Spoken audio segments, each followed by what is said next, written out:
இன்றைக்கு அநேக குடும்பங்களுக்கு தேவை பணம், சுகம் அல்ல.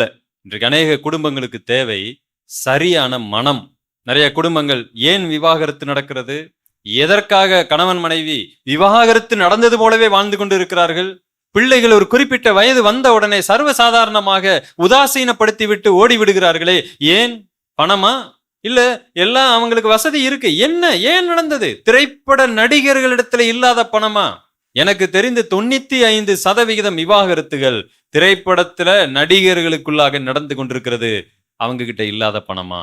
இந்த உலகத்தின் முதல் 2-3 பணக்காரர்கள் பலமுறை விவாகரத்தானவர்கள். எலன் மாஸ்க் விவாகரத்தானவர், பில் கேட்ஸ் விவாகரத்தானவர், அதுக்கப்புறம் இந்த அமேசானுடைய ஓனர் ஒருத்தர், அவரும் விவாகரத்தானவர். அவங்களிடத்துல அப்படி என்ன இல்ல, ஆனால் அவரோடு கூட குடும்பம் நடத்த முடியவில்லை. அப்ப இன்னைக்கு என்ன தேவை மனிதனுக்கு? மனம் அல்ல, வேறு விஷயங்கள், இந்த உலகம் நினைக்கிற விஷயங்கள் அல்ல.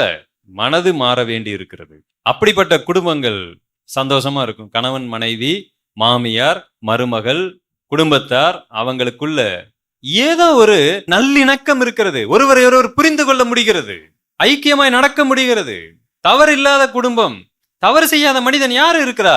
ஆனா அப்படிப்பட்ட குடும்பங்கள் அதை சகித்து செல்லுகின்றன என்று சொன்னால் எப்படி சாத்தியம் இது? கர்த்தர் அவங்களோட இருக்கும் பொழுது அது சாத்தியமாய் மாறுகிறது.